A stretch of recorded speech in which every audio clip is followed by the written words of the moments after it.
My son excluded me from family gatherings after I spent so much on them.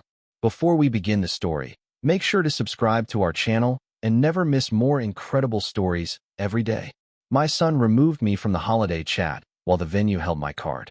I stared at the gray banner. You can no longer send messages to this group, and the little confetti icon I had chosen for December events looked ridiculous.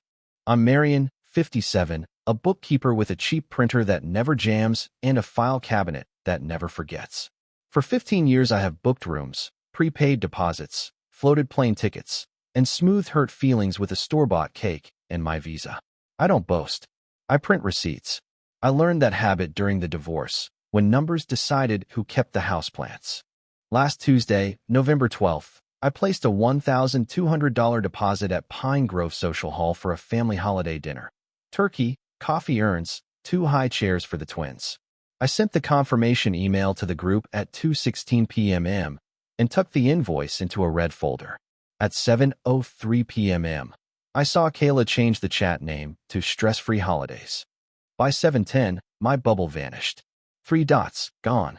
It wasn't a glitch. In our family, nothing glitches. People make choices. The stakes were clear: pay and disappear, or keep my dignity and lose the grandchildren's December. I pictured Jake lifting the twins to hang paper stars, Kayla photographing their careful hands, and me standing outside a hall I prepaid, like a delivery driver without a doorbell. I texted Jake, "Everything okay? Deposit posted today." He replied at 7:21, "We've got it covered now, Mom.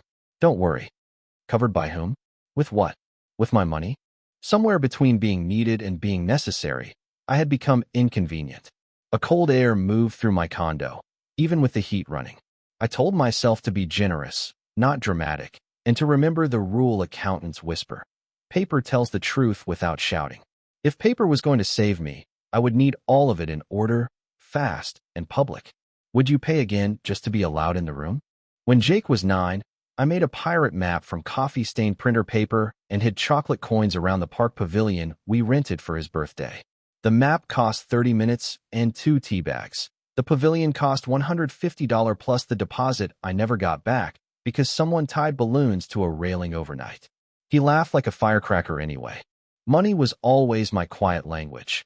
Gas cards slipped to cousins, airfare covered when the storm canceled a red-eye, an emergency florist on the morning of Grandma Nell's funeral when roses wouldn't arrive. After the divorce, I kept the gatherings stitched with spreadsheets, not guilt. Over the years, a joke took root. Mom's in charge. Mom loves control. It sounded harmless until the edges sharpened. Last Easter, Kayla said, "Let's do smaller this year. No professional photos, no buffet line, more authentic." I had already prepaid the photographer. I canceled, paid the non-refundable fee, and ate it in silence. At July's reunion, when the grill ran out of propane, Jake shouted, "Mom keeps tabs on everything except propane." Everyone laughed, and I laughed too, but it stung like a paper cut you only notice in lemon juice. 2 weeks ago, Kayla texted, "We've got it covered now," after I sent her the Pine Grove deposit receipt. Covered what?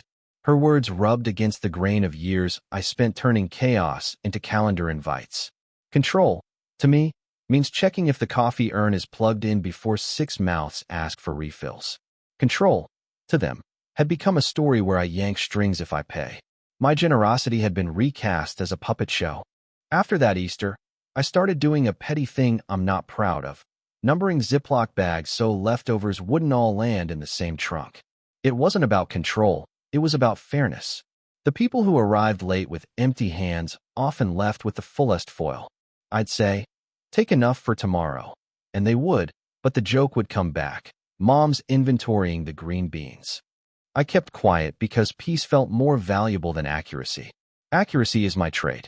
In August, when school supplies went on sale, I bought extra for the twins and left them on Jake's porch with a sticky note. "No strings, love you." He texted a heart. Kayla posted a story about community care with no mention of where the backpacks came from. Small omissions aren't crimes, they're habits. Habits harden and people forget how to tell the whole truth without flinching. My therapist, one work-covered session when the divorce finalized, told me, "You teach people how to treat your giving." I thought I was teaching gratitude. Perhaps I taught the illusion of a bottomless well without a name. Now, blocked from a chat while my deposit sat in a ledger, I felt the cost of anonymous generosity. I can live without credit. I cannot live with a narrative that erases motive. Tomorrow I'd test whether jokes had calcified into policy and who wrote it. The first red flag wasn't red. It was beige hold music. On Wednesday, November 13th, Pine Grove called my cell at 10:02 a.m.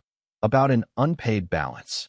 The clerk, Dawn, sounded apologetic. "We have your $1,200 deposit, Ms. Rivera, but the package shows downgraded catering," she said.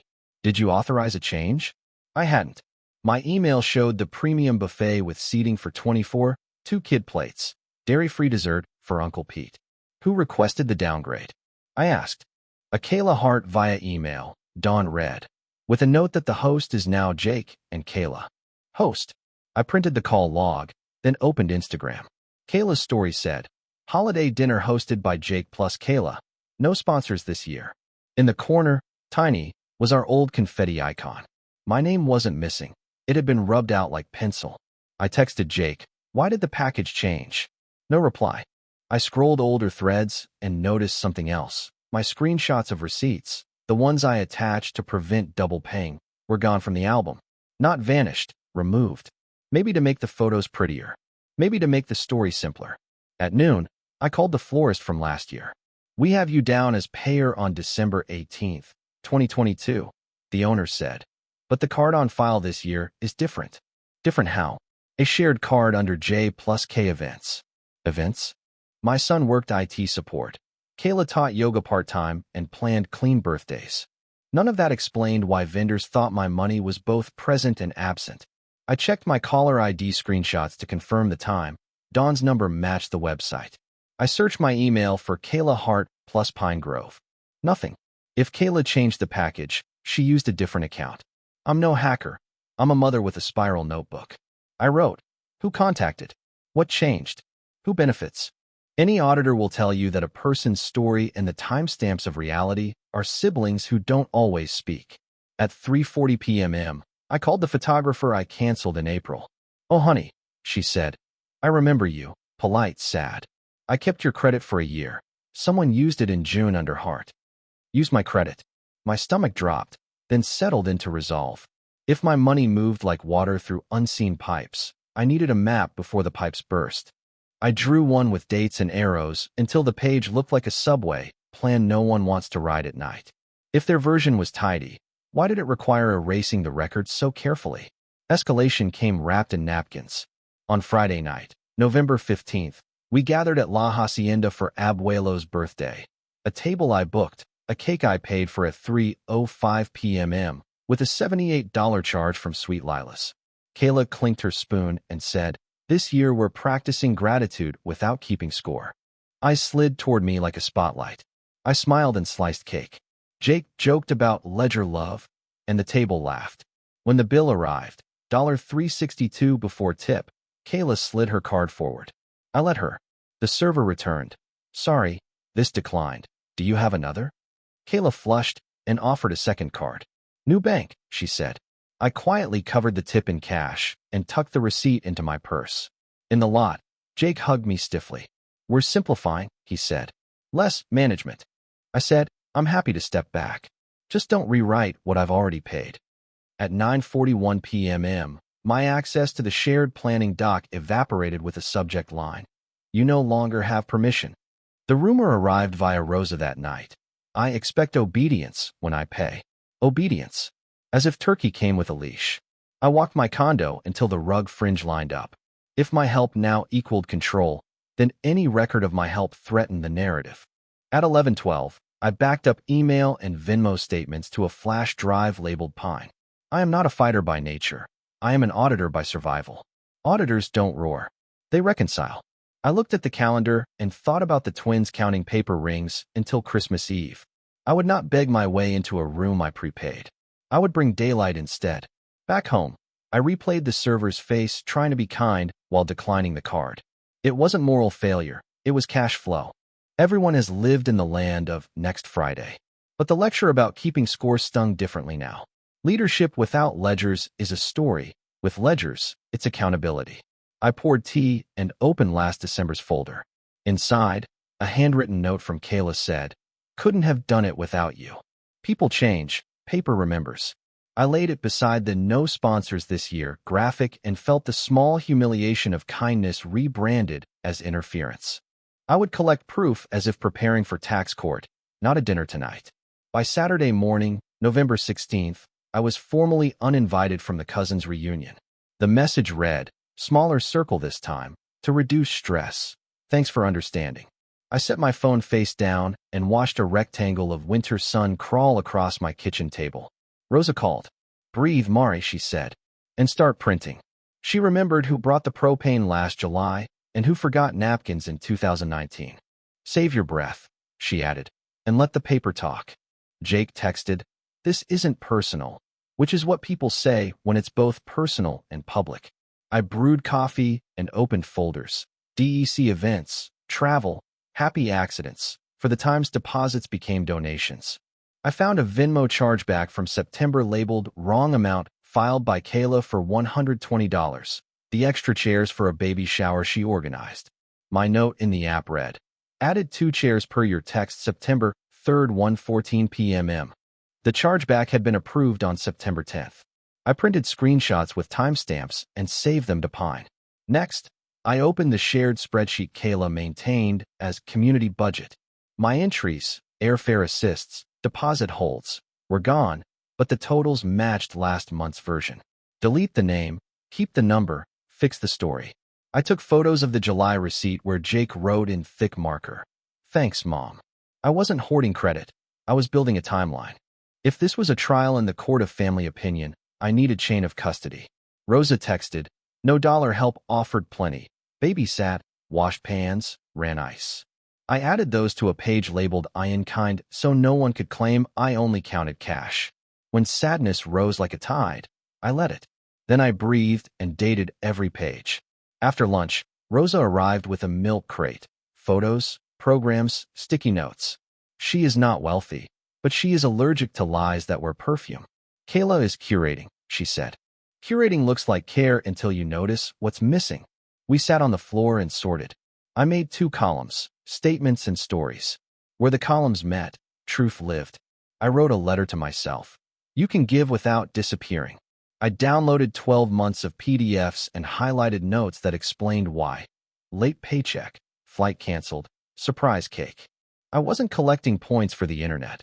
I was drawing a map out of a maze made from good intentions and fear. If walking alone guarded my name, I could survive it. I've survived worse. The next clue would prove misunderstanding or a narrative managed for appearances, not truth. Sunday afternoon, November 17th, I opened the community budget, history, and my stomach tightened. Cells once tagged M. Rivera, deposit hold, were blank. Not zeroed, blank. Formula intact, but references changed to a new tab labeled Jgevans. I exported both versions and printed in color to show differences. Then I found the spreadsheet of contributions that Kayla had shared with the aunts last month. My rows had been deleted, yet the subtotal hadn't changed. That's not an oversight. That's a choice. I scrolled our texts. A cropped screenshot of my "happy to cover desserts" invoice attached message had been reposted by Kayla with only the words "happy to cover" visible, the rest cut off by the app's preview. It read like a confession I never made. I checked Venmo again.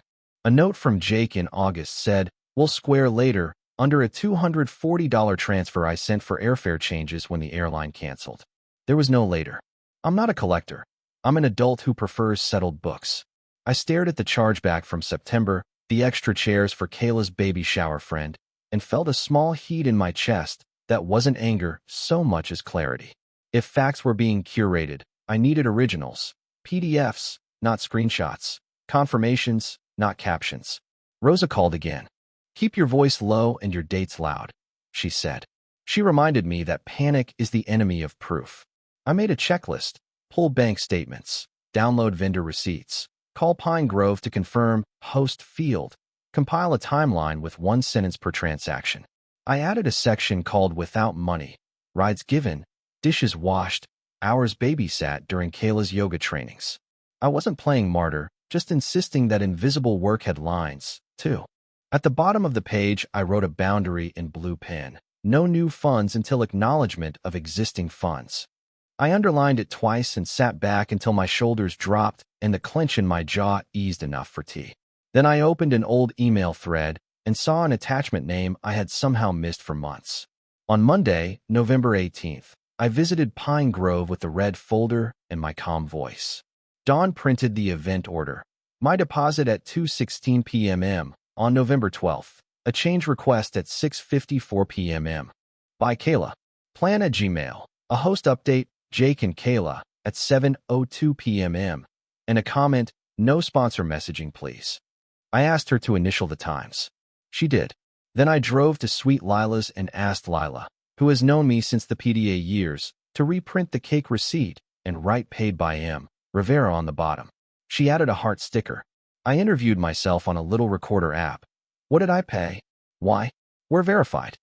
Evidence is stubborn. It survives moods. At noon, I met Rosa at the florist. The owner, Joe, printed last December's invoice and this year's estimate with J plus K events card in the corner. Is that a company? I asked. More like a shared account, Joe said. Plenty of folks do it for points. Points turn family into math. Math without attribution becomes fiction. We ate soup in the car and watched our breath fog the windshield while I cross-checked timestamps. The pattern built itself. I pay early to hold dates. A later change removes my name and reframes the event as theirs. Photographs display hosted by, while my transactions live offstage. I used to think stories were told on toast night. I understand now they're told in captions and split bills. I called Jake. Voicemail. I texted, please confirm you understand I paid the deposit. Not arguing, just clarity. 3 dots appeared, then vanished. At 3, I stopped by the photographer's studio. She showed me the credit use in June under heart. I assumed you gifted it, she said. Gifts are announced, erasures are not. I took a photo of her screen with permission and added it to Pine. Back home, I lined every receipt on the table like dominoes that pointed toward a single conclusion I hadn't yet said out loud, even to myself. If I spoke that conclusion, there would be no quiet way back to before. The conclusion landed on Tuesday morning with the subtlety of a gavel. I found a message thread in a mom's group, Kayla Moderates, public to anyone who clicks far enough. No sponsors holiday, practical tips. The rules were clear.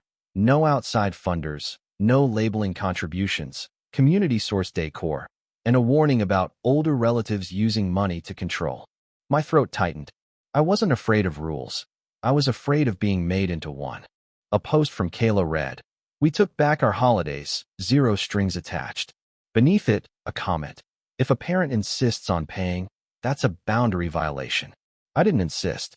I prepaid to avoid last-minute chaos, and because I could. Then a line stopped me. If someone has already paid, ask the venue to move the host name and reset the narrative. You can reimburse later privately or not, depending on harm history. Reset the narrative. This wasn't personal confusion. It was policy dressed like liberation. And they were right about one thing. Narratives do carry power. The stakes clarified. Not just my December, but my access to future birthdays, school concerts, Wednesday soups with the twins. If I yielded, I might buy my way in for a season and lose myself for years. If I confronted, I might lose the season and keep my name. Rosa texted a photo from the park, the twins on swings, hats sliding down. They'll know you by steadiness, she wrote. I sat very still and wrote numbers in a column. $1.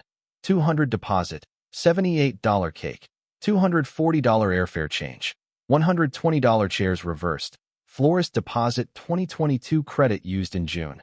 Then wrote words beside them. Hold, sweet, chaos, erased, reused. I needed someone neutral to keep the room from tilting. I called our church office and asked for Pastor Lee's availability for a family budgeting conversation.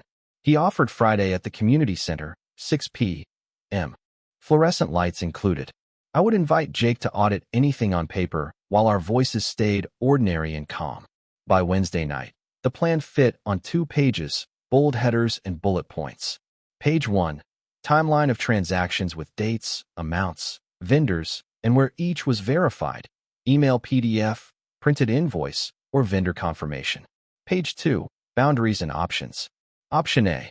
I reimburse and step back. No further funding. Attend when invited without paying for entry. Option B. They reimburse me and keep their no sponsors rule. I attend as Marian, not a walking card. Option C. We split costs transparently going forward. Names included on invitations, no erasures. I wasn't trying to win. I was trying to stop participating in the lie that my help was manipulation. Rosa underlined. Use simple words. I practiced. I paid this. Here is proof. You changed that. Here is proof.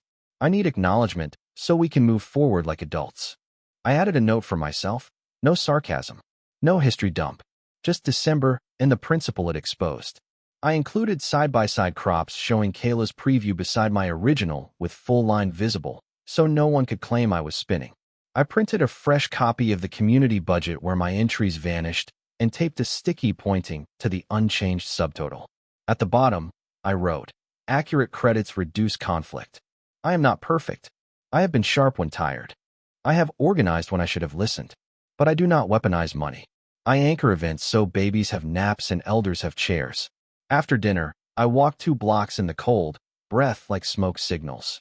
When I returned, I placed the 2 pages above the red folder and made a final, hard choice written in ink under the title boundary.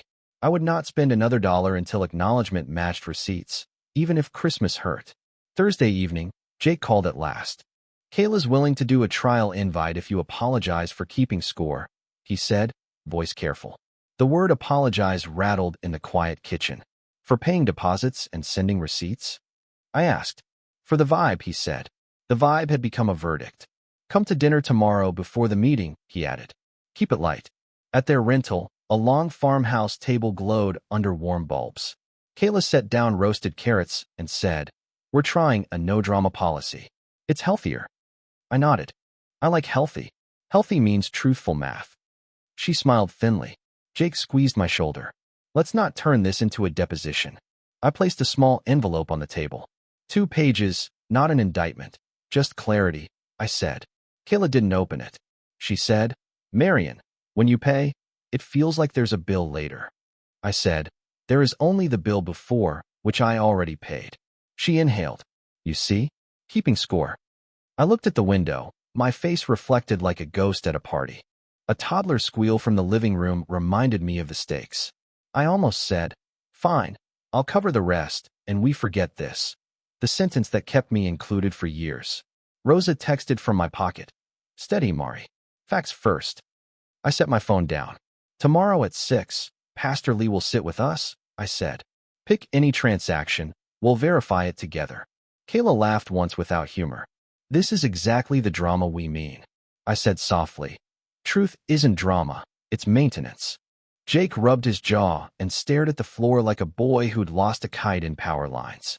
Then he asked the question that made my heart climb into my throat. Will you drop it if we invite you this year? Jake asked.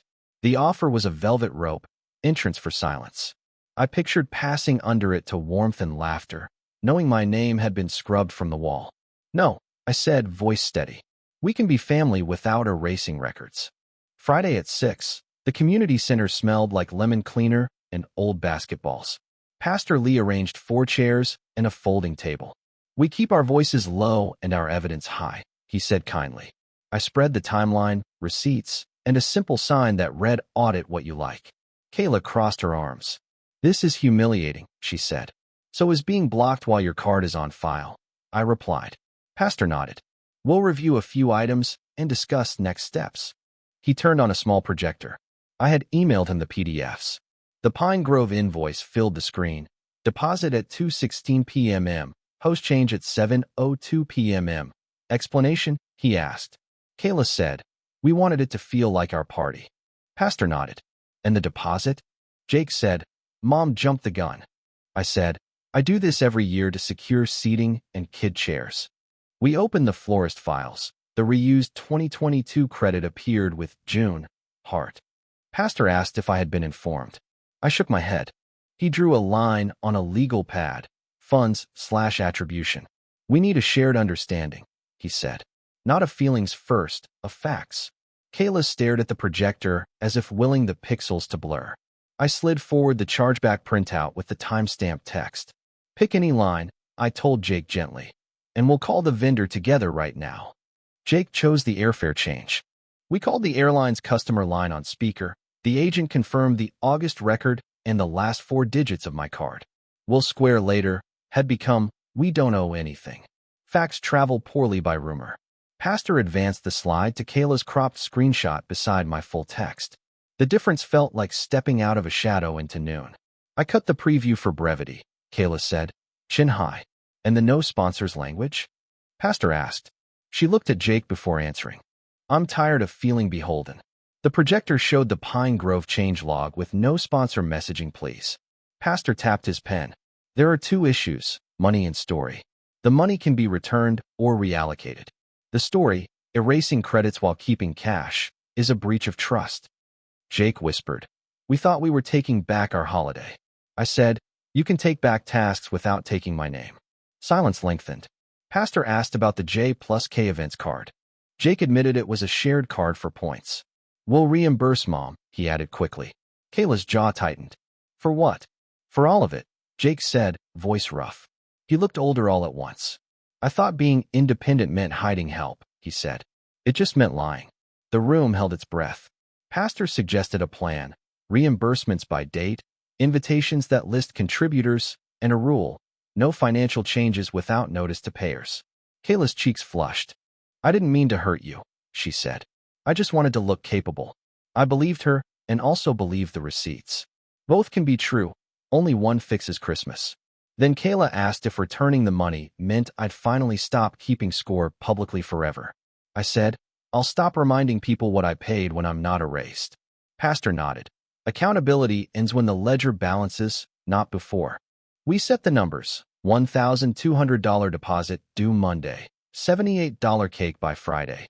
$240 airfare within 2 weeks. A written acknowledgement to vendors to restore, hosted by family, with a credit line naming contributors. Kayla signed, pen trembling.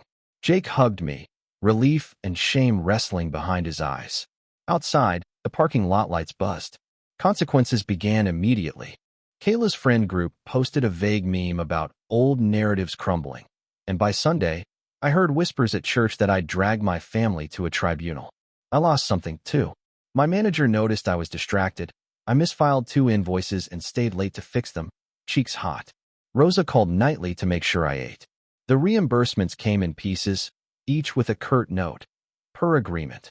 The money wasn't the bomb I expected. The quiet from the chat hurt more than the deficit in my account. 2 cousins sided with Kayla, saying I weaponized receipts. I didn't clap back. I labeled a folder boundaries and placed the signed page inside. Pastor emailed a summary with clean language, attribution, accuracy, restoration. I printed it twice and hung 1 copy on my fridge like a child's careful drawing. When loneliness arrived, it didn't knock. It sat down and opened my mail. Every step forward cost something. Time, sleep, the easy fiction that generosity and invisibility are the same virtue. But a quiet good began. My shoulders settled, and my calendar had blank squares where panic used to be. The twins sent a photo holding paper stars, Kayla captioned, making our own traditions. I smiled and let the caption be, some truths can wait for daylight. Then an automatic email from Pine Grove revealed one last change I hadn't approved or expected. Pine Grove's email confirmed the event was restored to the original package with kid chairs and the dairy-free dessert, but the host line now read, family, multiple contributors. It was inelegant and perfect. I booked a therapy session with Noor at the community clinic. We talked about generosity as a boundary instead of bait. She asked me to write 3 rules and tape them near my desk. I wrote, 1. No secret payments. 2. All contributions acknowledged in writing. 3. Gifts never tied to attendance. Rosa and I tested a new rhythm. When someone asked for help, we offered choices with receipts attached. Half now, half later, names included. I started funding other things. The food pantry near the bus stop, a micro-scholarship at the twin school for field trip fees, all with my name off the flyer, but on the ledger that mattered. Kayla texted a careful message. We're sending the last reimbursement Friday. Thank you for meeting. I answered. Thank you for acknowledging. Not warm, not cold. Accurate. Pastor suggested a practice to relearn closeness, a gathering with no camera, no hashtags, no sponsors, and a pot of chili labeled only with the date. I cooked, set out bowls, and watched people eat without performing it. Jake helped wash dishes and said, "I'm learning the difference between privacy and secrecy." I said, "Me too." I slept that night like the world's loudest fan had finally been turned off. The silence felt earned, not imposed. In the morning, I printed a one-page family funding policy and slid it into a clear sleeve, plain as rain. I promised myself I would follow it even if no one else did at all. If you are my age and tired, this is for you. Dignity doesn't mean refusing help. It means refusing erasure. Money is a language, but so are captions and guest lists and who is allowed in the chat. Ask yourself who writes the story and whether the ledger matches the narration. If not, pick a corner of truth and sweep until your broom finds the nails. My hopeful image is small. A picnic on a gray Saturday, 2 thermoses, paper stars cut by sticky hands, and a blanket that doesn't match anything but warmth. No sponsorship banner. No speech. Just chili and the sound of kids arguing about the last cookie while grown-ups unclench their jaws. My practical takeaway fits on one piece of paper, a funding policy anyone can read. It says what gets paid, who pays it, how credits appear, and what happens if plans change. It includes the line, "No new funds until acknowledgement of existing funds," and a box for initials. Maybe your family will laugh. Let them. Laughter hurts less than erasure. And if they block you from a chat while the venue holds your card, remember you do not have to buy your way back into a story that forgets your name. You can step out, keep your receipts, and keep your kindness, just not as a ticket. When the twins asked who made the stars, I said, "We all did." That sentence felt like the first true tradition we'd made in years. Credit shared, warmth intact, peace restored with numbers that finally told the truth. I am not waiting for permission anymore. I am waiting for dinner, and I have brought bread and patience. And if someone asks for terms, I will hand them a single clear page tonight.